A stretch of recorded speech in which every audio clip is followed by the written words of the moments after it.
بصراحة الصور طالعة فلاج شيب ليفل.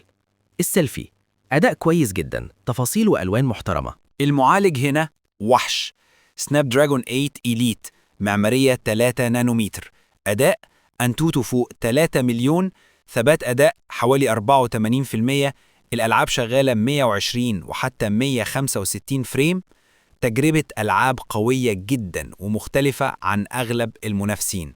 البطارية 7400 ملي أمبير، شحن 80 واط، بطارية عملاقة تكمل معاك يوم كامل استخدام تقيل، والشحن سريع وعملي. في الآخر ون بلس 15 موبايل متوازن جدا، شاشة ممتازة، أداء قوي جدا، بطارية عملاقة، تجربة استخدام مستقرة. مفيش عدسة تالي فوتو، لكن جودة الصور عموما ممتازة. لو بتدور على موبايل يعيش معاك سنين ويقدم تجربة قريبة من الفلاجشيب بس بسعر أقل، فون بلس 15R اختيار قوي جدا.